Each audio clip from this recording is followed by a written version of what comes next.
Sha la la la la la la la la eh oh sha la la la la la la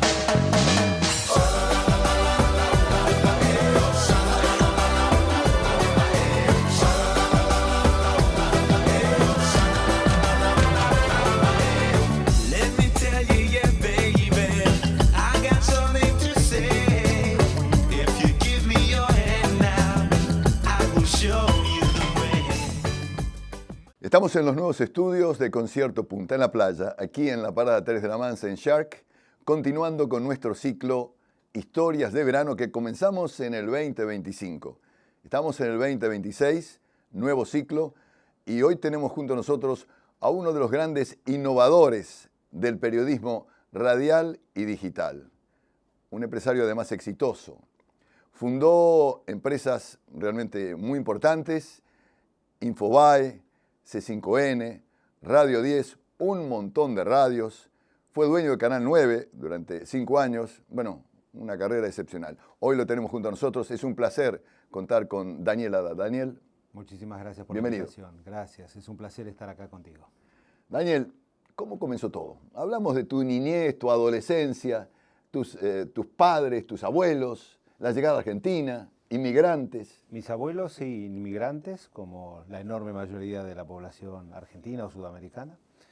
Mi abuelo Antonio, el abuelo paterno, dejó Siria ya por 1926 y cuyo objetivo fue venir a Buenos Aires. Él tenía 2 hermanos, uno se había ido a New York y otro a Buenos Aires. Y él eligió ir a Buenos Aires. Siempre la broma en la familia era, te equivocaste, abuelo.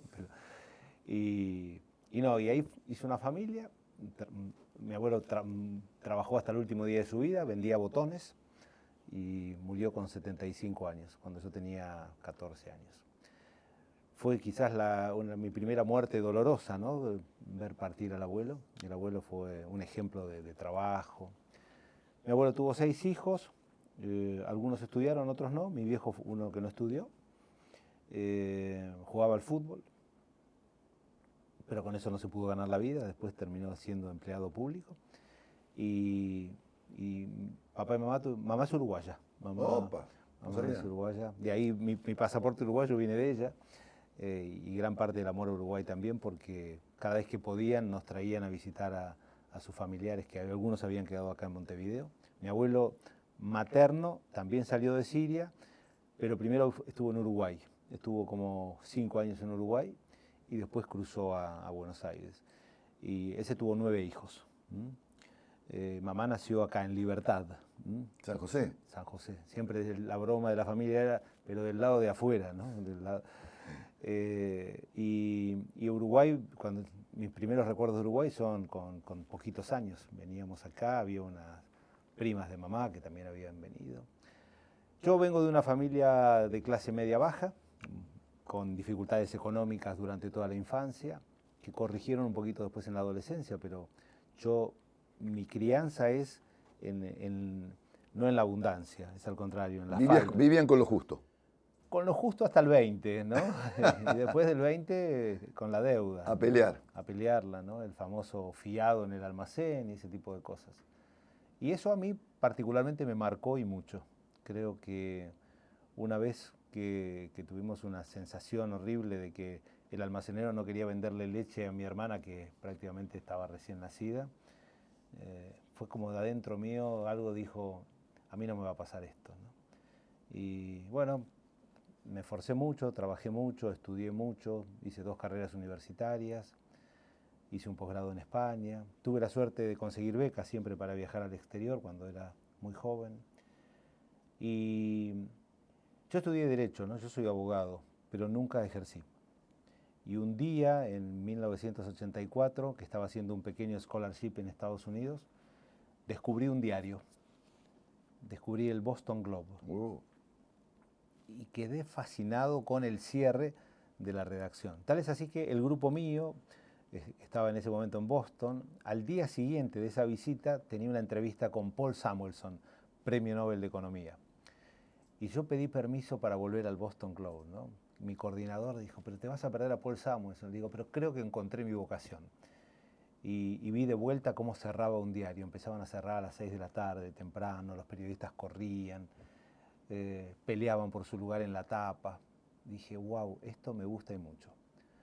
Así que volví a Buenos Aires. ¿En qué año me estás hablando? 1984. A mí me quedaba 1 año y medio para terminar la carrera de abogado. Entonces, volví a Buenos Aires y le dije, papá, no voy a ser abogado. Y papá, ¿La reacción de tu padre cuál fue? Te voy a pegar una patada en el medio de donde vos imaginás en este momento. Y me dice, yo no hice tanto esfuerzo como para que vos, ¿a qué te querés dedicar? Me dijo, al periodismo. Pero no, pero con eso te vas a morir de hambre, vos tenés que ser abogado. Entonces creo que por amor propio, por cariño a mi viejo, terminé la carrera de abogado, le regalé el título el día de la ceremonia y nunca ejercí. Y empecé al poquito tiempo a trabajar. Al poquito tiempo de ese viaje a Estados Unidos empecé a golpear la puerta de las redacciones. ¿Cuál fue tu primer trabajo? Primer trabajo fue en Editorial Atlántida. Oh, en el Grupo Vigil. El Grupo Vigil. En ese momento estaban Aníbal y Constancio. Y yo entré para hacer una pasantía y a los 3 meses me contrataron como redactor especial. Y empecé a viajar por el mundo siguiéndolo a Raúl Alfonsín, que era el presidente que había retomado la democracia en la Argentina. Al poquito tiempo gané una beca para ir a España, a la Universidad de Navarra. Me acababa de casar con Viviana, quien es mi mujer hace casi 40 años. Prestigiosa universidad en España. Sí, muy seria y en ciencias de la información de las mejores opciones en España. Y desde ahí empecé a ser corresponsal de Bernardo Neustadt. ¿Qué significó Neustadt en tu carrera? Muchísimo.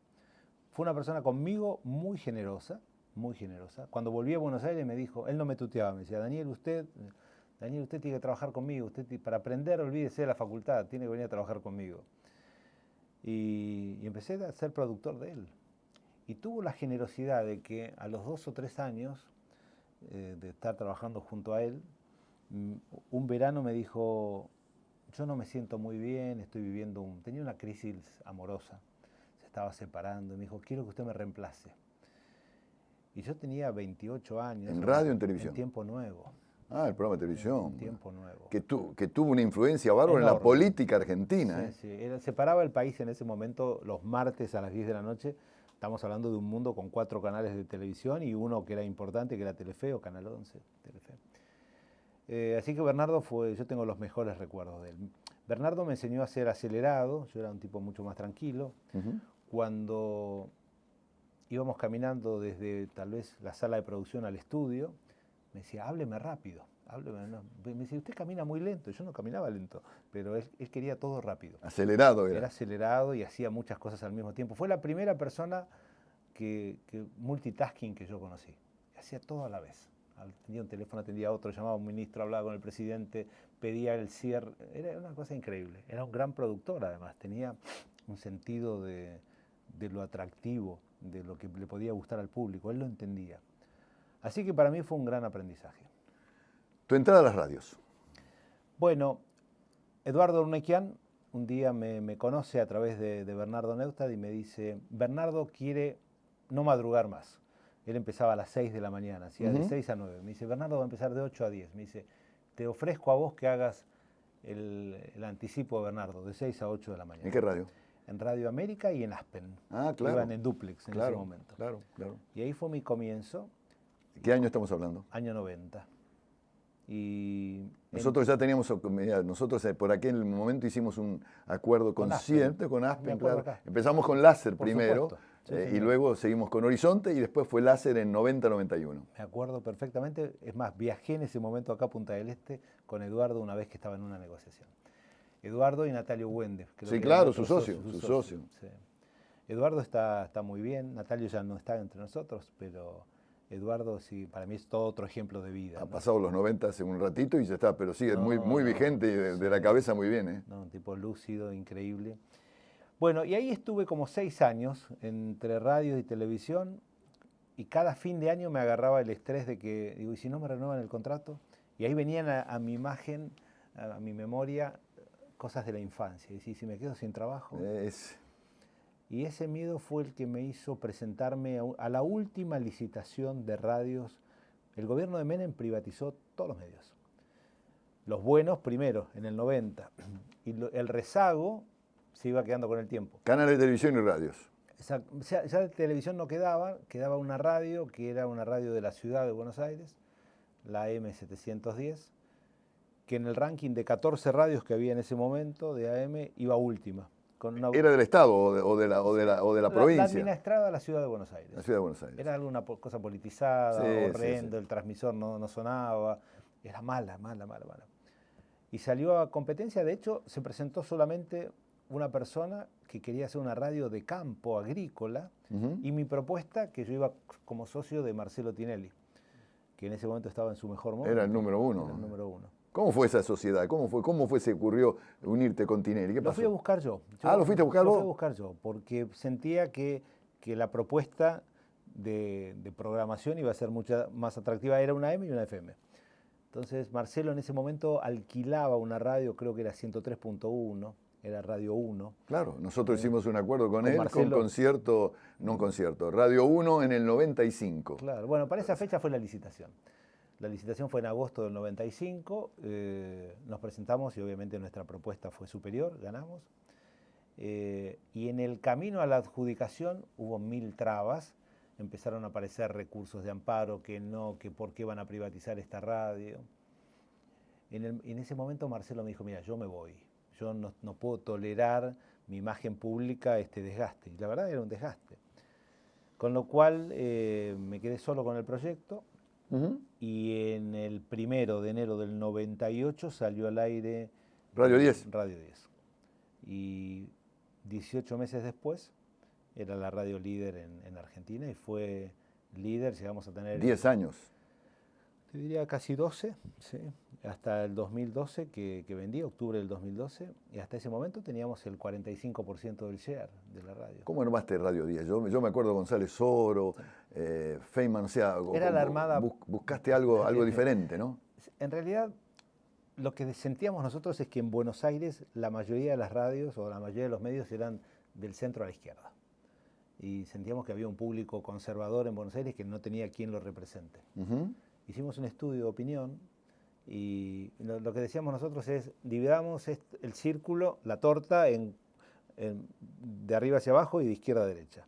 Si nosotros logramos estar del centro a la derecha un poquito con los que más tienen y un poquito con los que menos tienen, es un 25% de llegar. En ese momento Mitre, Continental y Rivadavia disputaban el primer lugar con un 20% de llegar. 20, 21, 20, 21. Digo, si llegamos a 25, somos los líderes. Y en 18 meses llegamos al 25. Fuimos líderes.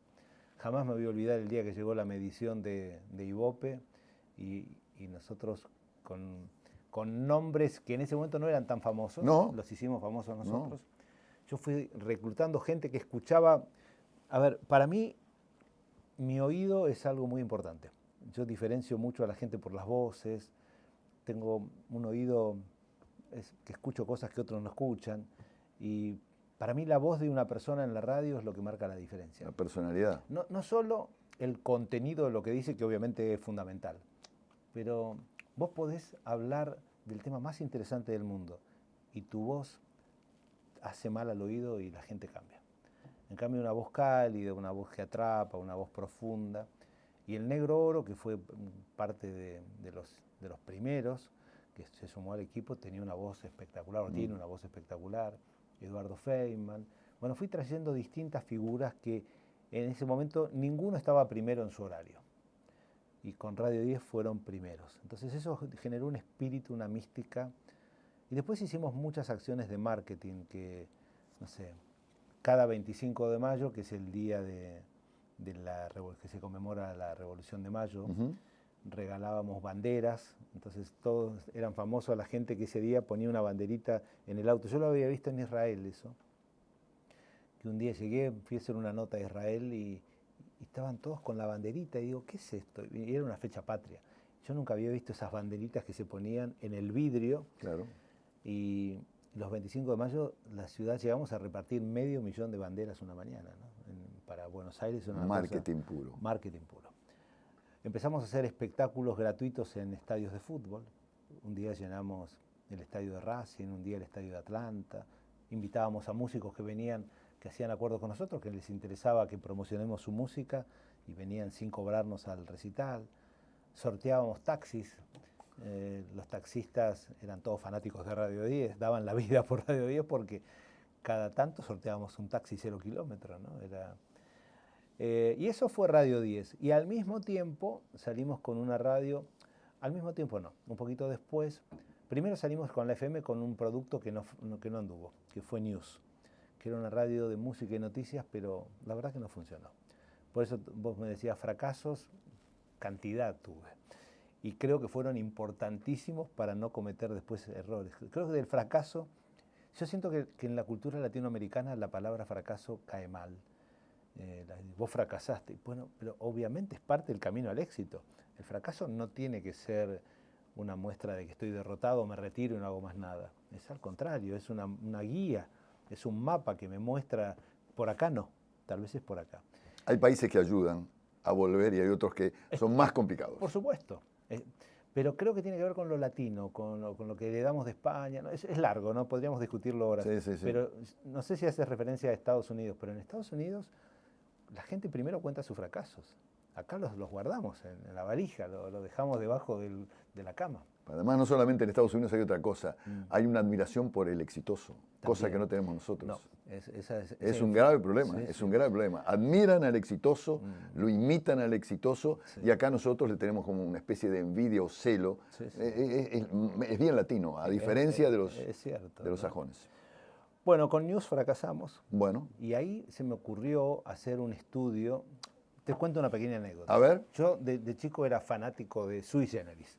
Entonces, Terrible banda. Charlie y Nito Mestre. Terrible banda. Y un día yo estaba en mi escritorio en Radio 10 y viene mi secretaria y me dice, Daniel, está Nito Mestre en la puerta, quiere hablar con vos. ¿Cómo? Digo, no sé, era como si Paul McCartney para mí. Y por favor que suba. Y vino Nito, y Daniel, mucho gusto, me encanta Radio 10, te vengo a traer mi nuevo CD, mi nuevo tema como solista, a ver si vos lo podés pasar.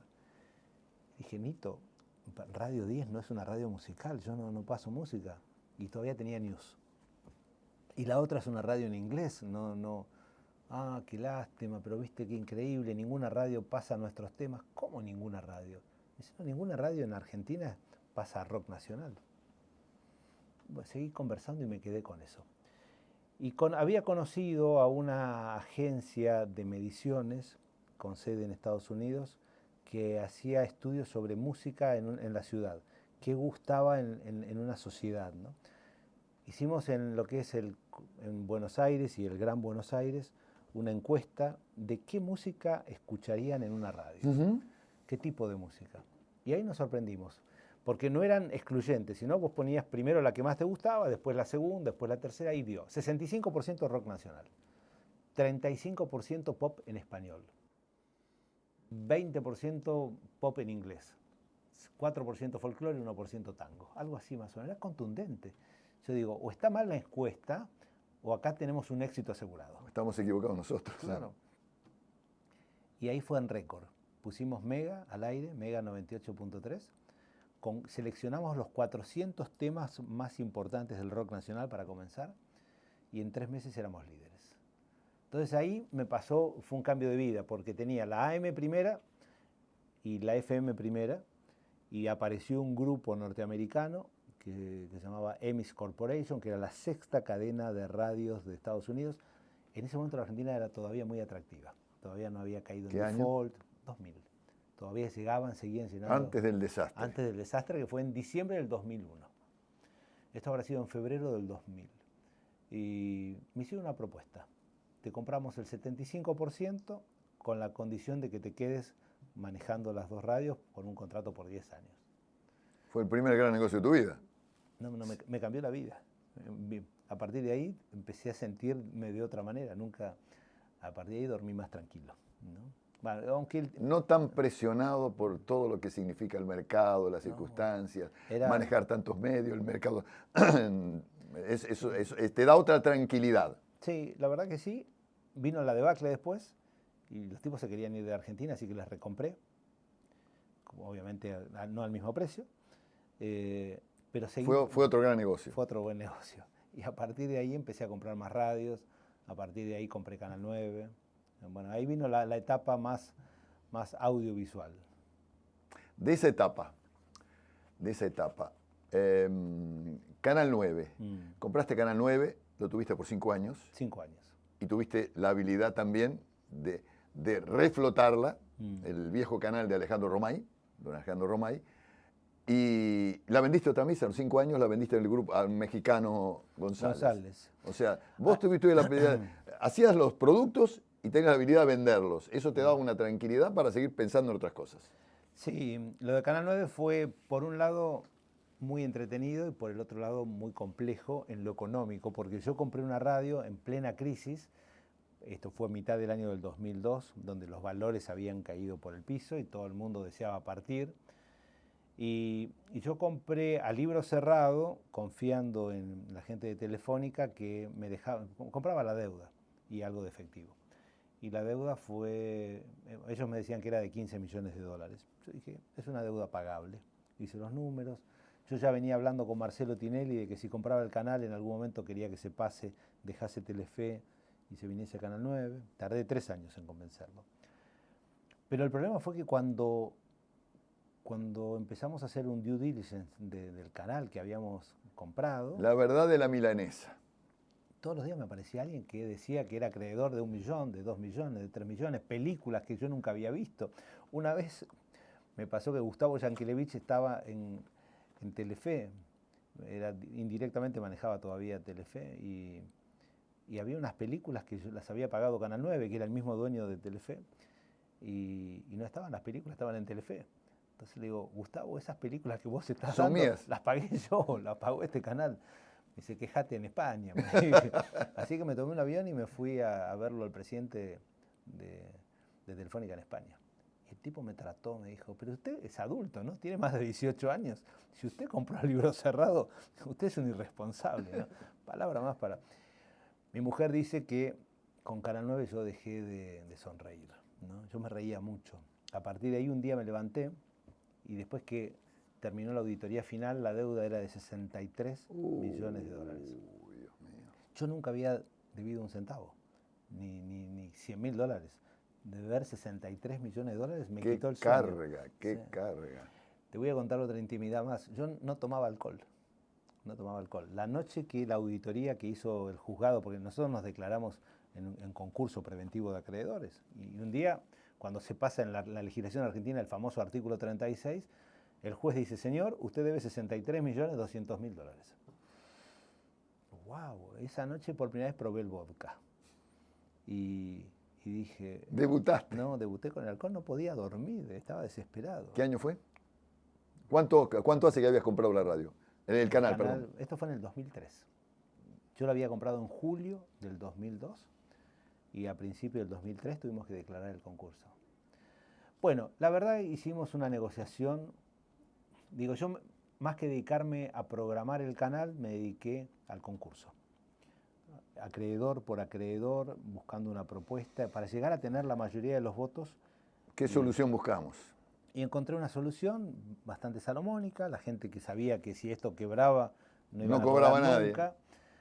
Y una vez que terminé de armar el concurso bien, que me llevó 3 años, que conseguí una quita por 5 años y el resto a pagarlo en 17 años, la verdad que fue perfecta la negociación. Me dediqué a buscarle un novio al canal y sacármelo de encima porque ya me traía malos recuerdos. Creo que quizás fue apresurado. Yo me podría haber quedado porque empezaba a funcionar el canal, la pantalla se había calentado, ganábamos el prime time con Tinelli, la publicidad había empezado a llegar al canal, pero yo ya no quería saber más Pero nada. ese era el momento de vender. Ese era el momento de ese era vender. el momento. Y encontré a González, el mexicano don González. González, y después de varias comidas... Digamos que es un hombre que tiene muchos medios en prácticamente debe tener todo el mundo. 30 canales de televisión, 30 canales en todo el más mundo. radios. Sí, Incluso en Uruguay. Sí. Claro, acá también creo que tiene radios en sí, Uruguay. Sí. La verdad que es una persona, don Ángel, que hace años no veo, conmigo fue un caballero. Llegamos a un acuerdo después. Él tenía un restaurante muy lindo en Miami, que se lo compró para que a las 12 de la noche no le cierren el restaurante y él se quedaba comiendo. Y tomaba un vino muy rico que se llamaba, creo que Sasicaya. Y después de varias botellas llegamos a un acuerdo y le vendí el canal a él. Y no me quedé quieto, ¿no? Mientras vendía, empecé a planificar C5N, que era en el fondo lo que a mí más me divertía, un canal de noticias. Y ahí armamos un canal muy moderno, con mucha tecnología. Fue el primer canal 100% digital, no usábamos papel, paperless. Fue el primer canal con un helicóptero propio. Teníamos... De todo eso vamos a hablar ahora. y bueno, Innovador, absolutamente innovador. C5N en ese momento competía con TN, del con Grupo TN, Clarín. sí. Y nos fue muy bien, en muy poquito tiempo lo pudimos posicionar, en algunos horarios le ganábamos, en otros ganaban ellos, pero era un canal muy competitivo. Respecto a todo esto, en ese momento tenías Radio 10, líder absoluta, los programas, radios de FM que funcionan muy bien, habías vendido el Canal 9, C5N estaba explotando, competía con TN, Sí. y ahí en ese momento tenías dentro de C5N y tus radios periodistas que eran críticos del gobierno. Y allí ocurrió, como siempre ocurre, presiones del gobierno. Contame las presiones que tú viste por parte, por ejemplo, del Néstor Kirchner y de su esposa después, Cristina Fernández Kirchner, en todo ese proceso cuando evidentemente los periodistas tienen que ser críticos de un gobierno, no pueden ser alabadores, en mi opinión. Un periodista tiene que ser crítico, independiente, pero cuando ve las cosas que están mal, tiene que decirlas. ¿Qué pasó en esa época con...? Bueno, ya Néstor ya no estaba, Néstor había muerto en el 2010. 2010. Y todo este empuje del gobierno tratando de sacarme de la cancha comenzó cuando Cristina gana su reelección, Sí. que es en octubre o noviembre del 2011. Sí. Y termina cuando vendo en abril del 2012. ¿Qué pasó? La verdad fue muy... ¿Te llamaban, te presionaban por No. los periodistas o algo? Todos los días llegaban inspecciones, ¿Ah, sí? ejércitos de gente a revisar libros.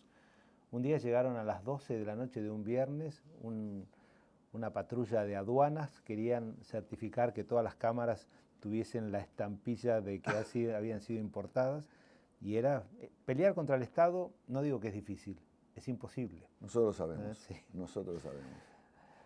A ver, Clarín demostró, pero por la fortaleza que tenía, un monstruo, un es un monstruo. pudo aguantar. Pudo bancar. Yo no pude. Reconozco, mi temor ¿cuál era? Que un día no iba a poder pagar los sueldos. Nosotros facturábamos, todo el 2011 facturamos la publicidad en Argentina. Uno cuando factura la publicidad paga el IVA independientemente de cobrarlo. Eso no, acá es igual. Bueno, A los 40 días estás pagando el IVA y... 21%, digo, de toda la publicidad y no me pagaban. Entonces digo, estos tipos me quieren fundir, me quieren, no sé, titular Adán no paga los sueldos. Y nunca ocurrió eso. Yo sé lo que es la desocupación en una casa. Lo he vivido cuando mi padre era chico y cuando decía, no nos pagaron el sueldo. Lo que representa en una casa eso. Y yo nunca me atrasé, no un día, una hora. Si a las 10 de la mañana abría el banco, a las 10 estaba depositado el sueldo. Era lo primero que se pagaba. Y yo sabía que iba camino, pero igual seguía resistiendo, hasta que un día me llegó una denuncia de la Dirección General Impositiva que decían que yo había evadido el impuesto a las ganancias al vender Canal 9. Y hasta ese momento la compraventa de acciones estaba exenta de impuesto a las ganancias. Entonces ellos encontraron un artilugio, decían que excepto los que son habitualistas, los que habitualmente compran y venden acciones. Y yo digo, yo vendí solo Canal 9.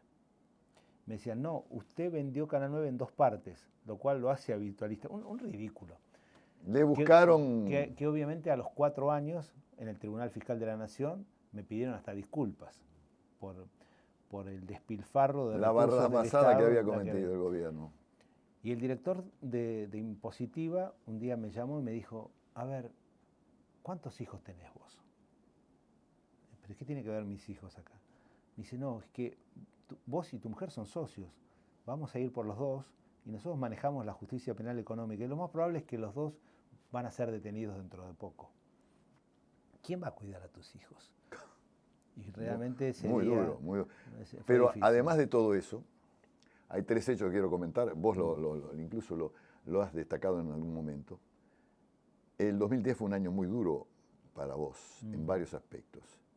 El 1 de abril de ese año, un cortocircuito muy extraño, explotaron se cayeron dos torres de tus radios de FM de manera muy sospechosa, no es común.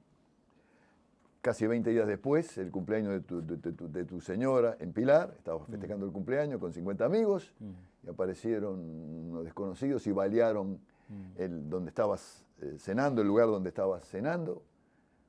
Pocos meses más tarde, la estrella que tenía C5N en materia de información, que en ese momento no había, un helicóptero que brindaba, le ganaba a todos los competidores, por el helicóptero tenías la información de lo alto, no habían drones. Se cae el helicóptero de manera misteriosa, muere el piloto y el camarógrafo. Hechos muy sospechosos. En todo ese proceso en el cual te querían comprar la radio, ¿no? En ese momento, ¿no? Algo, querían sacarte del medio. Querían todo. Querían todo y vos no querías vender. No. Eso también... Sí, yo creo que en un momento me di cuenta que la pelea... Cristina había ganado la reelección con el 54% de los votos. Impresionante, gracias a la muerte de su marido, ¿no? Eso es la viuda que tuvo mucho éxito luego de la muerte. Y tenía una influencia enorme en todos los sectores del Estado. Y los estados obviamente que los estados son útiles para la educación, para la salud, pero cuando alguien maneja el Estado de una manera mafiosa, para cualquier ciudadano es imposible defenderse. Así que bueno, lo del helicóptero finalmente yo pedí una investigación a la compañía que fabricó el helicóptero y no fue un atentado. Lo otro sí, las dos antenas no fue un incendio casual. Lo de Pilar, bueno, terminamos todos escondidos bajo las mesas cuando volaban los tiros. Una vergüenza. No. Y la amenaza la vi de frente. ¿Quién va a cuidar a tus cuatro hijos? No, es durísimo. La verdad, cuando el Estado va contra una persona indefensa, no hay forma de competir. No, es todo el poder contra alguien. Así que negocié lo mejor que pude, puse un par de condiciones. La primera es que la operación se hiciese totalmente en blanco, porque había una propuesta me llegaron 2 o 3 propuestas. El gobierno creo que dijo, cualquiera de ustedes puede comprar. Vinieron 3. Compró Cristóbal López. Finalmente compró Cristóbal López, que era dueño de la industria del juego, o uno de los dueños de la industria del juego en la Argentina. Conmigo ellos, la verdad, nunca tuve inconvenientes, pagaron lo que tenían que pagar, lo que pactamos. La otra condición que yo pedí es no vendo Infobae. Y la viste toda. Y ellos no vieron lo que vos veías. Ellos no vieron lo que vos veías en ese momento. Yo pensé que el futuro iba a pasar, tal vez que iba a tener que esperar, como de hecho tuve que esperar para hacer una cosa más grande, pero desde que apareció el teléfono celular me da la sensación de que la gente primero las noticias las tiene en el teléfono y después en el resto. Después va y compra un periódico, si lo compra. Vos Infobae la habías creado en 2002. 2002. Sí. ¿Vos viste qué pasó con él? ¿Vos viste que viste el cambio digital? ¿Lo viste lo que nadie vio o poca gente vio? Yo vi algunas cosas, no vi todo, porque cuando empezamos con esto nadie imaginaba en el 2002 que en el 2007 en un teléfono íbamos a poder ver fotos, videos, comunicarnos por WhatsApp. Eso no lo vi, pero vi que cada vez se iba más hacia el uso del teléfono con los mensajes de texto, con cosas, digo, nosotros vamos a poder informar a través de esto. Infobae cuando nació tenía un horario de oficina, porque internet en ese momento se veía en la oficina, no en la casa. Sí. Entonces el horario era de 10 de la mañana a 6 de la tarde teníamos redacción. Y a mí me parece que Infobae tuvo la ventaja, cuando ya el desarrollo tecnológico empezó, de decir, obviamente es un medio que nació en la Argentina, pero tiene que ser un medio que trascienda a la Argentina. Entonces lo primero que hicimos fue un fracaso, hacer Infobae Miami. Montamos Infobae Miami, a los 3 meses lo cerramos cuando la gente todavía no se había dado cuenta de que habíamos empezado con Infobae Miami. 2002. No, esto ya fue cuando había vendido. Esto habrá sido en el 2014. Dijimos, bueno, pero de esto hay que aprender, vamos a estudiar los mercados antes de entrar. Miami no era el mercado, era chico, había poca publicidad para los medios digitales. Sin embargo, desde ahí vimos México. Dijimos, empezamos a ver cantidad de migrantes mexicanos a Estados Unidos, cantidad de posibles lectores en México. ¿Viste el proyecto de Univisión, por ejemplo? ¿Viste cómo pegó en Estados Unidos? Absolutamente. ¿Viste que había un mercado muy fuerte allí? Enorme. Y empezamos abriendo México y fuimos líderes. Hoy, después abrimos Colombia, también somos líderes. Abrimos Perú, somos líderes. Abrimos hace 2 años en España, que es el gran miedo es España. ¿Cómo vamos a ir a competir a España? Y yo a mi equipo los tranquilizo y digo, mientras estemos entre los 10 primeros, está perfecto. Después veremos. Estamos séptimos, con un mercado genial, ¿no? Increíble. Digamos que Infobae es el medio digital latinoamericano en habla español más visto en todo el mundo. En todo el No mundo sé. de habla hispana, sí. Nosotros tenemos casi 60 millones, de acuerdo a Comscore, Opa. 60 millones de usuarios únicos al mes. Google me da mucho más, lo que pasa es que muchas veces Google, la medición no me permite diferenciar si es la misma persona desde 2 aparatos, desde el teléfono y a la noche en el... Pero, y Comscore en muchos países, por ejemplo, ahora estamos abriendo Centroamérica. Seguramente en las próximas semanas vamos a abrir Infobae Centroamérica por geolocalización, vamos a estar cubriendo una home distinta con sede en El Salvador. Me pasé viajando bastante entre El Salvador y Panamá, Salvador y Panamá, y por el régimen impositivo elegí El Salvador, ¿no? Y porque además es un país que está bastante estable. Y la verdad es que yo disfruto mucho esto. Innovaste mucho, o sea, tú hiciste acuerdos muy interesantes con Infobae. Estoy hablando de Google, el Washington Post, Sí. o sea... Con TV Azteca en México. O sea que la innovación tuya se va permanentemente, se ve en diferentes aspectos. O sea, vos ves que Infobae es el futuro en toda tu mente de creador de... Yo te diría que, no sé si Infobae es el futuro, pero el futuro es 100% digital. Entonces, ¿qué veo? Que acá ya el poder dejó de estar en manos de los medios de comunicación. Los medios de comunicación tradicionales, como los conocemos nosotros, Sí. tienen 150 años de historia, no mucho más, 200, pero 150. Y en esos 150 años, quien tenía un medio tenía 2 cosas. Uno, un plan de negocios bueno y mucho poder. La realidad es que todas estas tecnologías nuevas que hoy aparecen hacen que el poder esté en 4 grandes, que no son medios, que son Google, que es Meta, que es Microsoft, que es ChatGPT, Perplexity, pongamos, pero son los grandes lugares de acumulación de datos y los grandes lugares donde todos necesitamos ir. O sea, nosotros tenemos que estar en YouTube. Y muchas veces vemos que quizás el negocio no es tanto para el medio, sino para YouTube es mucho más. Esos portaaviones, podríamos llamarlos así, que hacen que uno tenga que tener sí o sí una muy buena relación con ellos. Y nosotros viendo esto nos dedicamos todo el año pasado a tener una mucha mejor relación con Google y nos comunicaron en diciembre del 2025 que éramos Global Top Partner, que es una categoría que solamente en habla hispana tienen 2 medios. El país y nosotros, y en América Latina tienen 2 medios. En las ligas mayores, pasaste a las ligas mayores. Fue realmente, ellos me hicieron pasar, me abrieron gentilmente la puerta. ¿Y por qué? Bueno, por el grado de penetración que tiene Infobae en toda Hispanoamérica. Hoy Infobae ya es una marca latinoamericana que logra, o hispanoamericana, ¿no? que es más fuerte quizás en la capacidad de dar contenidos que una agencia como la agencia EFE. Durante años la agencia EFE fue quizás el medio en español más poderoso del mundo. Y bueno, hoy cuando nosotros comparamos nuestros 800 periodistas distribuidos desde España, México hasta la Patagonia, bueno, ninguna agencia tiene eso. Contame, con toda esta revolución digital, ¿cómo ves a la radio y la televisión? Primero, creo que nada desaparece, todo se transforma.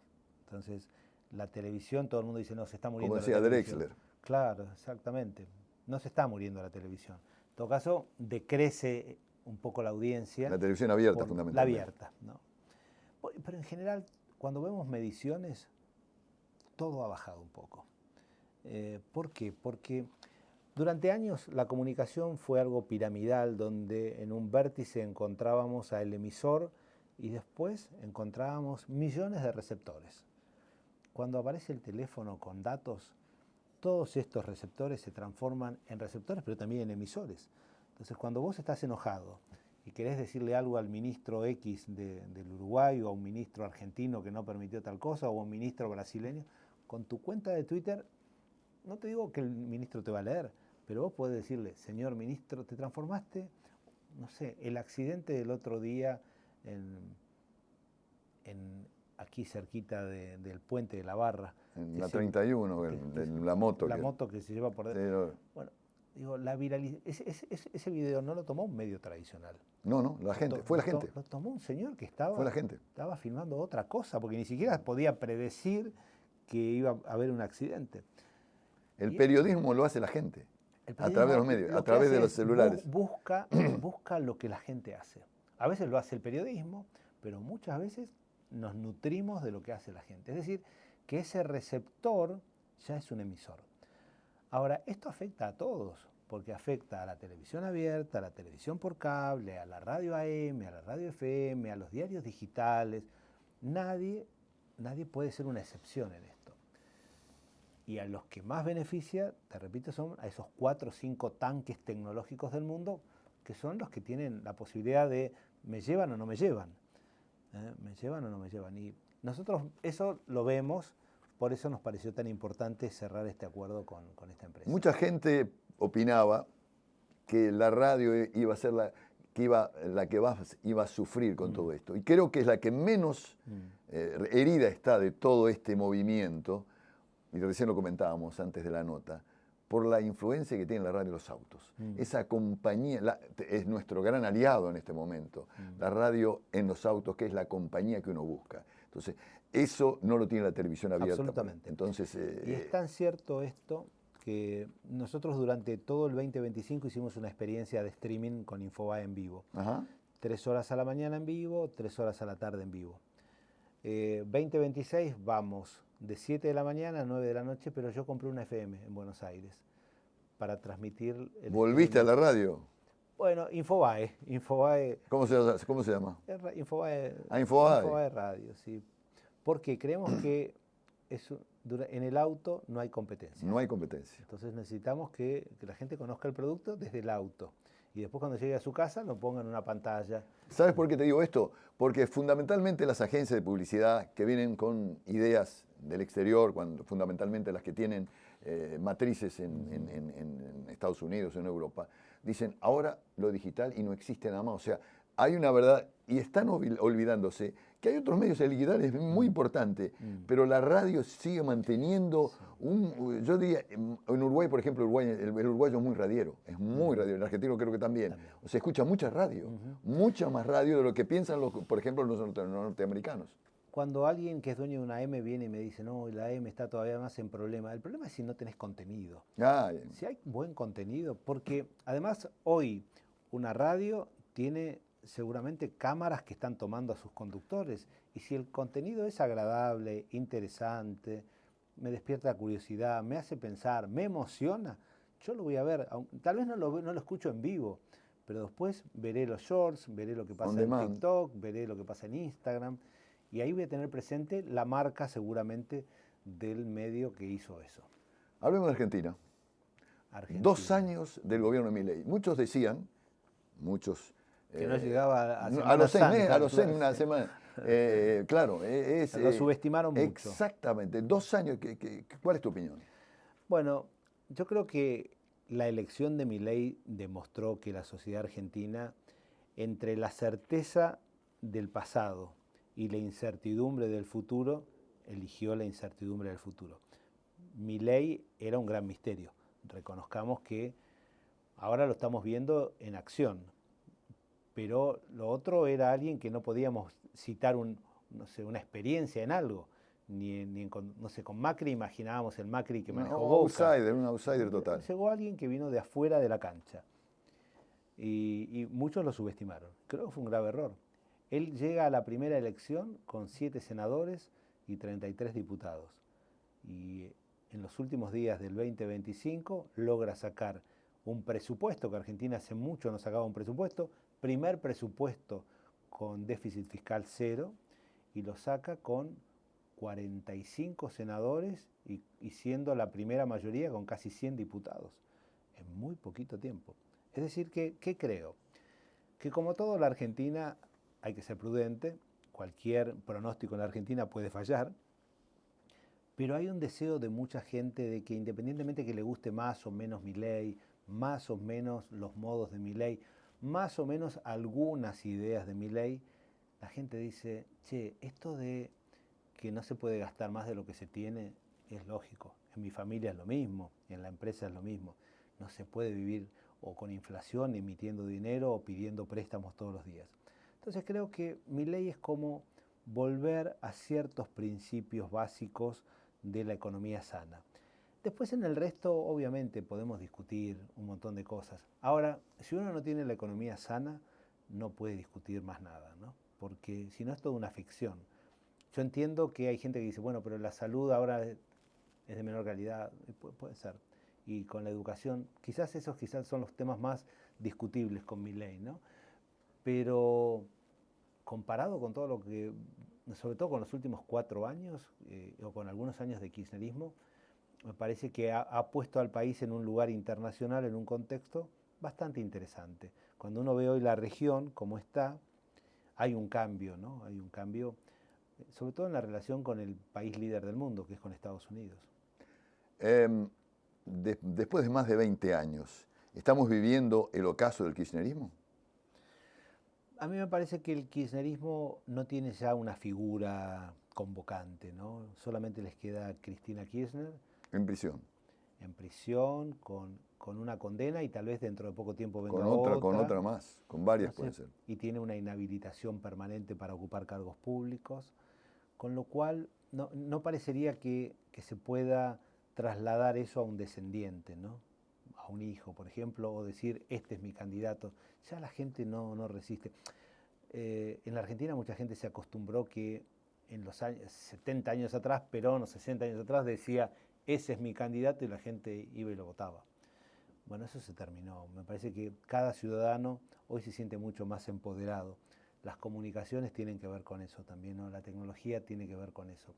Entonces, yo creo que hoy están en riesgo no solo la existencia del kirchnerismo, sino que o el peronismo encuentra un discurso con el cual identificarse y darlo a conocer, porque hoy no sabemos qué es ser peronista.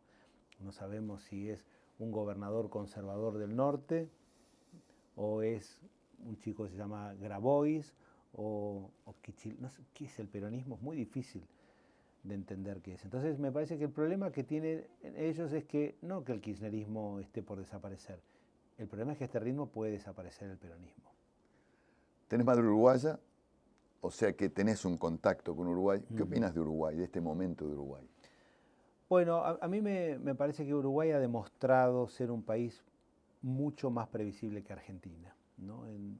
De hecho, lo notamos cuando vemos edificios o propiedades o campos y muchos de lo que se construye está comprado finalmente por argentinos, ¿no? O campos que han comprado en los últimos 20 años frente a toda la locura del impuesto a la soja y todas esas cosas que acá no existe. Estamos agradecidos a todo lo que ha hecho imagino. Kirchner por nuestro país. No, Dejémoslo de Gualeguaychú, pero lo que ha hecho... Eso fue terrible. Eso es una gran vergüenza lo que hicieron con las pasteras, una vergüenza. Uruguay es un gran país. Me parece que es un lugar ideal para vivir, que tiene todo lo que uno pretende. Me llamó la atención un poco quizás el nuevo gobierno intentando reflotar impuestos nuevos a bienes en el exterior o intentar está acá frenado. Eso ¿no? ya está frenado. Pero me llamó la atención sobre todo porque el presidente parece ser muy razonable. Solamente lo he visto una vez y me pareció una persona muy sensata. Muy moderado. No sé si la vicepresidenta es lo mismo. Ahí tengo mis dudas. Son diferentes personalidades. Pero a mí me encanta. Digo, yo soy un vecino de acá desde hace ya... Mi primer departamento lo compré en el año 90 o 91. Siempre estuve por la misma zona. Al principio estaba en Manantiales, después estuve en Punta Piedras hasta que vendí esa casa para comprar una radio. Mi mujer no me habló casi un mes cuando se enteró que... ¿Cuándo fue eso? Y eso habrá sido en el 2006, 2007. ¿Vendiste una casa acá y compraste una radio en Argentina? Una locura, ¿no? Tu mujer todavía no te perdona eso, ¿no? No, pero después gracias a eso encontramos una linda casa en La Barra, que la refaccionamos y estamos muy contentos de seguir estando ahí en la desembocadura. Yo adoro este lugar y hoy estoy viviendo en Miami porque me queda muy cerca, es un lugar que quiero mucho, pero está muy cerca de México, me sirve laboralmente mucho, ¿no? Y muy cerca de las tecnológicas en Miami San Francisco. es Latinoamérica. Es la capital de Latinoamérica. Claro, es decir, Yo aprendo mucho ahí. Ahora, si me preguntas dónde me veo en 10 años, digo, yo creo que mi casa de acá va a ser un lugar donde que estoy más cerca de mí. Yo tengo 4 hijos, ¿no? Y en Miami estamos solos con mi mujer. Entonces tenemos una que está en New York, otra que vive en Madrid, 2 que viven en Buenos Aires. Estamos lejos. En cambio, a veces fantaseamos que si estuviésemos acá en Punta del Este, ya al menos con 2 los tenemos a 30 minutos de vuelo, ¿no? Pero volviendo al Uruguay, yo no sé si todos los uruguayos son conscientes del país que tienen. una linda afirmación, ¿eh? No. O sea, Punta del Este. Hablemos de Punta del Este. ¿Qué significa Punta del Este para un argentino? ¿Cómo ves Punta del Este? ¿Cómo lo ves en el futuro? Porque ha crecido de una manera extraordinaria, fundamentalmente luego del COVID. Luego del COVID ese fue un antes y un después para Punta del Este. No solamente por argentinos, por muchos uruguayos que dejaron sus ciudades, Montevideo, el interior, y están viviendo todo el año en Punta del Este. ¿Cómo ves esta ciudad para el futuro? No, a mí me parece que es un lugar único. No hay muchos lugares en el mundo, no en América Latina, en el mundo como Punta del Este. Tiene todo. Quizás que me gustaría, siendo yo un hipocondríaco, tener un sistema, un sanatorio más potente, más cercano. Yo veo la cantidad de mansiones que hay en José Ignacio. Digo, Está un poquito alejado de todo. claro, digo, ¿qué pasa si uno tiene...? Yo tuve hace como 5 años un infarto. Opa. Y que fue un cambio de vida. Ahí me tomé la decisión de irnos a vivir a Miami.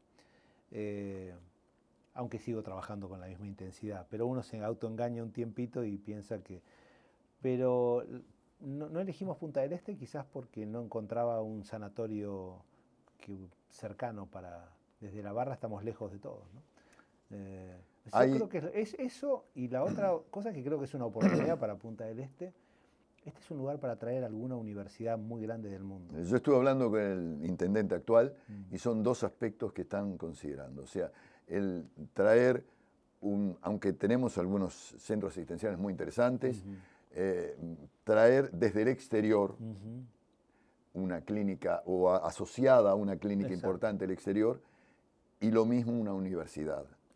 Son las 2 cosas que el intendente me habló en una conversación privada que tuvimos, que son un poco el debe que tiene esta ciudad en este momento de crecimiento extraordinario. Ahora, en el resto es magnífico, hay muy buenas propiedades, la gastronomía de este lugar es increíble, la amabilidad de la gente, son cosas que uno no las puede poner y pasarlas a dólares, pero la gente es muy amable, la gente es agradable. Es el uruguayo. Es linda gente. Hablemos un poco de concierto. Vos habitualmente has llegado a Punta del Este. Estamos cumpliendo 40 años con concierto. Maravilloso. Estamos inaugurando este estudio que es para nosotros es un verdadero placer y una satisfacción. Un trabajo, una idea de Junior desde hace mucho tiempo. Decía, somos desde hace 40 años la FM de Punta del Este, la más escuchada. Pero él quería ofrecer algo más, mostrar más la radio. Y estar acá en la playa, frente al mar, viendo la Gorriti. Felicitaciones, es maravilloso. Vos has seguido Concierto Punta, has sido escucha de Concierto Punta. ¿Cuál es tu opinión de lo que es la radio Concierto Punta a través de todo con un hombre que con tanta experiencia, con tanta capacidad de innovador, ¿cómo has visto el fenómeno de Concierto aquí en Punta del Este? Creo que Concierto fue acompañando la historia, ¿no? Conciertos fue madurando, pero sin dejar el pasado, ¿no? Y el Concierto no es solamente música, es la explicación de la música, es contarle a la gente lo que está pasando, pero matizarlo rápidamente con un buen tema musical. Creo que la selección, muchas veces hoy tenemos esas competencias que son como Spotify. Bueno, a mí el playlist de Concierto me identifica, me siento cómodo, pero a mis chicos también. O sea, que eso, digo, qué bueno que pueda pasar una generación y abarcar y que los dos podamos ir en el auto escuchando Concierto y nos guste a los dos el tema que acaban de anunciar. A mí también me da un poquito de nostalgia porque me recuerda también otros momentos de mi vida y la radio al final del camino también es emoción, ¿no? Digo, nosotros queremos que una canción nos traiga un recuerdo, que nos haga acordar dónde estábamos, en qué lugar de Punta del Este cuando escuchamos por primera vez ese tema. Y eso acompañado por buenas voces hace del producto un producto de excelencia. ¿Qué legado le dejas a tus 4 hijos? Bueno, me imagino que creo que la cultura del trabajo, ¿no? Porque me han visto, no sé si es bueno o malo en estos tiempos que la gente quiere disfrutar, ¿no? Yo siempre el disfrute lo dejé para mañana. Hoy no me toca, me toca mañana. Pero creo que ellos me han visto trabajar y los noto a los 4 muy independientes. Una vez vi una película que se llama Las invasiones bárbaras. Es una película canadiense y es la vida de un profesor que se está muriendo y quiere comunicarse con sus 2 hijos para despedirse. Uno logra llegar desde Londres, pero había otra que estaba navegando, estaba en el medio del océano y el cáncer avanzaba y no lo iba a poder ver. Y los comunican con una pantalla en una videollamada. Y la hija le dice al padre: papá, lo que te quiero agradecer es que vos nos inculcaste 2 cosas, nos decía siempre de chicos, que seamos fuertes y seamos libres. Si yo les pude haber dejado eso, ya me puedo ir tranquilo. La última, también hablando de tus hijos. ¿Cómo ves el mundo ahora y el mundo futuro? ¿Cómo lo ves con un Donald Trump, por ejemplo, en Estados Unidos, que ha cambiado todas las reglas y las está cambiando, con cambios en Europa tremendos, con guerra? ¿Cómo ves el mundo? Hablando de sí, lo que dejamos a nuestros hijos y a nuestros nietos. Bueno, cuando yo decía que quizás el Uruguay no tiene la conciencia de lo que es porque es algo muy bueno eso. Cuando vos ves, por primera vez volvimos a hablar en estos tiempos del peligro de la bomba nuclear, de la bomba atómica. Y cuando ves gráficos de qué lugares del mundo tocaría la radiación en caso de que 2 potencias se toquen, el Río de la Plata está fuera de esto. Uruguay se nota, está en el centro del lugar donde no llegaría eso. Podrás decirme que no hay que ser tan agorero. No, pero yo creo que es un buen refugio. Creo que es un gran refugio. Y creo que lo que les va a tocar vivir a ellos es un mundo con más incertidumbres de las que tuvimos nosotros. Nosotros somos productos tal vez de la posguerra, nacimos después de la guerra, donde parecía que la paz se había logrado y la estabilidad económica también. Y hoy vemos que el cambio tecnológico y las locuras de las autocracias ponen en riesgo las 2 cosas. Y cuando hablo de tecnología, pienso que la inteligencia artificial es tal vez de las grandes revoluciones de la historia del hombre, mucho más fuerte que la revolución industrial y mucho más fuerte que la aparición de Internet, que sin duda fueron un gran cambio. Hay un mundo antes y después de la revolución industrial, hay un mundo antes y después de Internet, pero va a ser todavía mucho más brusco lo que veamos del antes y después de la inteligencia artificial. Entonces, ¿qué creo? Que lo que hay que tratar de desarrollar son habilidades, porque no necesariamente nosotros estudiamos o nos formamos pensando que con 5 años de universidad ya no teníamos que estudiar más y teníamos la vida asegurada. Un médico sentía eso, un abogado sentía eso, un contador sentía eso. Bueno, un joven contador va a seguir formándose seguramente hasta los 80 años o hasta los 100, porque la vida seguramente se va a estirar con las nuevas medicinas. ¿Qué quiere decir esto? Que lo que viene no es cierto, es incierto, no es seguro, es inseguro. Y bueno, no van a tener tiempo para aburrirse, me parece. Ha sido un placer tenerte aquí en este segundo ciclo de Historias de Verano. Mucho éxito en tus actividades, las tenés. Y bueno, esperemos vernos muy pronto y que sigas escuchando Concierto Punta como desde hace 40 años. Bueno, muchísimas gracias. Me he sentido muy cómodo y felicitaciones por lo que hicieron y lo que siguen haciendo. Muchas gracias.